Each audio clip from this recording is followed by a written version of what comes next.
പാഠം പെയ്തു തീരാത്ത സ്വപ്നം പോലെ. മജീദ് സംവിധാനം ചെയ്ത സ്വർഗത്തിലെ കുട്ടികൾ, ചിൽഡ്രൻ ഓഫ് ഹെവൻ, ഒരുപക്ഷെ കേരളത്തിൽ അങ്ങോളം ഇങ്ങോളം ഏറ്റവും കൂടുതൽ പ്രദർശിപ്പിച്ചിട്ടുള്ള ഇറാനിയൻ സിനിമയായിരിക്കും. ചലച്ചിത്രോത്സവങ്ങളിലും മുതിർന്നവരുടെയും കുട്ടികളുടെയും ചലച്ചിത്ര പഠന ക്ലാസുകളിലും നിരവധി തവണ പ്രദർശിപ്പിച്ചിട്ടുള്ള ഈ സിനിമ ജീവിതത്തിൻ്റെ ദുരിതവൃത്തങ്ങളുടെ നരകങ്ങളിൽ നിന്ന് ആഹ്ലാദത്തിൻ്റെയും പ്രതീക്ഷയുടെയും സ്വർഗങ്ങളിലേക്ക് എങ്ങനെയാണ് കുട്ടികൾ സഞ്ചരിക്കുന്നതെന്ന് നമ്മെ ബോധ്യപ്പെടുത്തും. വളരെ ദരിദ്രമായ ഒരു കുടുംബത്തിലെ 9 വയസ്സുള്ള അലി എന്ന ആൺകുട്ടിയെയും അവൻ്റെ ഇളയ സഹോദരി സാറയെയും കേന്ദ്ര കഥാപാത്രങ്ങളാക്കിക്കൊണ്ടാണ് അപൂർവമായ ഒരു കാഴ്ചാനുഭവമായി മാറുന്ന ഈ സിനിമ വികസിക്കുന്നത്. ഒരുപക്ഷെ ഇതിൻ്റെ കഥ കേൾക്കുമ്പോൾ വളരെ സാധാരണമായ ഒന്നാണല്ലോ എന്ന് നമുക്ക് തോന്നാം. പക്ഷേ ഒരു സാധാരണ കഥയെ എങ്ങനെയാണ് അപൂർവവും അസാധാരണവുമായ ഒരു അനുഭവമായി ദൃശ്യവൽക്കരിക്കുന്നതെന്ന് ഈ സിനിമ നമ്മെ ബോധ്യപ്പെടുത്തും. സാറയുടെ കീറിപ്പോയ ഷൂസ് തുന്നിച്ചു കൊണ്ടുവരുന്ന വഴി അലിയുടെ പക്കൽ നിന്ന് അത് നഷ്ടപ്പെടുന്നിടത്താണ് സിനിമ ആരംഭിക്കുന്നത്.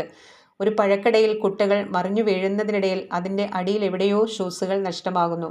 കടക്കാരനെ പേടിച്ച് ഷൂസ് ഉപേക്ഷിച്ച് അലി ഓടുന്നതോടെയാണ് അവ എന്നേക്കുമായി നഷ്ടമാകുന്നത്.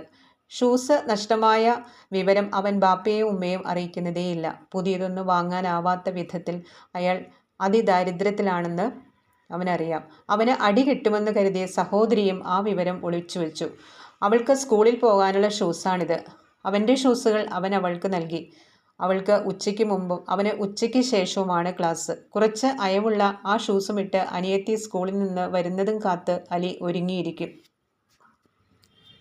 അവളുടെ കാലിൽ നിന്ന് ഷൂസ് ഊരിയെടുത്തിട്ട് വേണം അവന് അത് ഇട്ടുകൊണ്ട് പോകാൻ.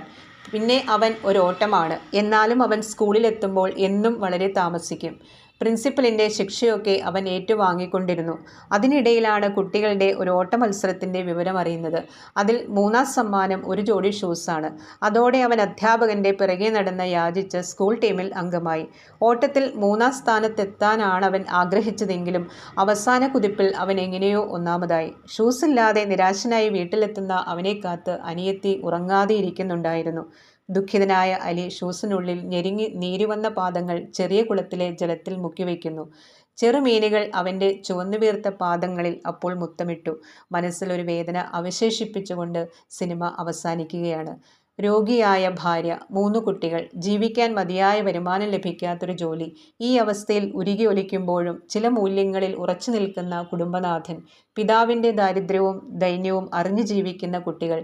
സ്കൂളിൽ നിന്നൊരിക്കൽ തിരിച്ചോടി വരുമ്പോൾ തെരുവിലെ ഓടയിൽ സാറയുടെ ഷൂസ് വീണു പോകുന്നുണ്ട്. ഒഴുകിപ്പോകുന്ന ഷൂസിൻ്റെ പിറകെ നിലവിളിച്ചോടുന്ന നിസ്സഹായിയായ അവളുടെ ദൃശ്യം ഏറെ സങ്കടകരമാണ്. ഒരു വൃദ്ധൻ അവൾക്കത് എടുത്തു കൊടുക്കുന്നുമുണ്ട്. നനഞ്ഞ ഷൂസുമായി ഓടി ചേട്ടൻ്റെ അടുത്തെത്തുമ്പോഴേക്കും താമസിച്ചതിനുള്ള അവൻ്റെ കുറ്റപ്പെടുത്തലിൽ അവൾ കരഞ്ഞു പോകുന്നുണ്ട്. സങ്കടം കൊണ്ടും ദേഷ്യം കൊണ്ടും പൊട്ടിത്തെറിച്ച അവൾ ഷൂസ് നഷ്ടപ്പെട്ട വിവരം പിതാവിനോട് പറയുമെന്ന് പറയുന്നു. അപ്പോൾ അലി പറയുന്നത് ഇങ്ങനെയാണ്: "നീ പറഞ്ഞോളൂ, എനിക്ക് അടി കിട്ടുമെന്ന് പേടിച്ചല്ല ഞാൻ ഇതുവരെ ഈ വിവരം ബാപ്പയോട് പറയാത്തത്. പുതിയ ഒരെണ്ണം വാങ്ങിച്ചു തരാൻ അദ്ദേഹത്തിനെ കൊണ്ടാവില്ല. ആ ദുഃഖം എന്തിന് അദ്ദേഹം സഹിക്കണം എന്ന് കരുതിയാണ്. നിനക്ക് വീട്ടിലെ സ്ഥിതി അറിഞ്ഞുകൂടെ?" സാറ ജീവിതത്തിൻ്റെ ഒരു പാഠം കൂടി പഠിക്കുകയായിരുന്നു. അവൾ നിശബ്ദയായി. 2 കുട്ടികളുടെയും സ്കൂളിലേക്കുള്ള ഓട്ടവും തിരിച്ചുള്ള ഓട്ടവും കൊണ്ട് സൃഷ്ടിച്ചിട്ടുള്ള വൈകാരികതയുടെ ചില ദൃശ്യങ്ങൾ അപൂർവ അനുഭവങ്ങളാണ്. ഒരിക്കൽ സാറ തൻ്റെ നഷ്ടപ്പെട്ട ഷൂസ് അവളുടെ ക്ലാസ്സിലെ മറ്റൊരു കുട്ടിയുടെ കാലിൽ കണ്ടു. ഈ വിവരം സാറ അലിയോട് പറയുമ്പോൾ അവൻ പറയുന്നത് ഇങ്ങനെയാണ്: "മറ്റു കുട്ടികൾ ആരും അറിയരുത്, അത് അവൾക്ക് മാനക്കേടുണ്ടാക്കും. നമുക്ക് നോക്കാം." അലിയും സാറയും കൂടി ആ പെൺകുട്ടിയെ അനുധാവനം ചെയ്ത് അവളുടെ വീട് കണ്ടുപിടിക്കുന്ന ഒരു രംഗം നമ്മുടെ ഉള്ളിൽ കരച്ചിലിൻ്റെയോ ആഹ്ലാദത്തിൻ്റെയോ തരംഗങ്ങൾ ഉയർത്തുന്നതാണ്. അവർ കണ്ടെത്തുന്ന സത്യം കൂടുതൽ ദുഃഖകരമായ മറ്റൊരു ജീവിതാവസ്ഥയുടെ നിലവിളിയാണ്. ആ കുട്ടിയുടെ പിതാവ് അന്ധനായ ഒരു യാചകനാണ്. അയാൾക്ക് ചവറുകളിടുന്ന സ്ഥലത്തു നിന്നാണ് ഈ ഷൂസുകൾ ലഭിച്ചത്.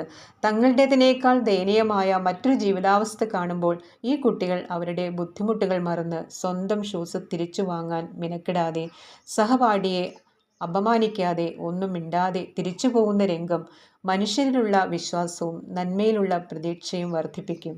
സ്വന്തം ജീവിതം കനത്ത മഴയിൽ കുതിർന്ന് വിറയ്ക്കുമ്പോഴും മറ്റു ജീവിതങ്ങളുടെ സങ്കടക്കെട്ടുകളിൽ നിന്ന് പൊലിയുന്ന കണ്ണീരൊപ്പാൻ ഈ കുട്ടികൾ തയ്യാറാവുന്ന ദൃശ്യങ്ങൾ വളരെ ശക്തമാണ്. ഷൂസിന് വേണ്ടിയുള്ള അവരുടെ തിരച്ചിൽ എവിടെയോ പെയ്തു തീരുന്ന ഒരു സ്വപ്നം പോലെ മാഞ്ഞു പോയിക്കൊണ്ടേയിരിക്കുകയാണ്.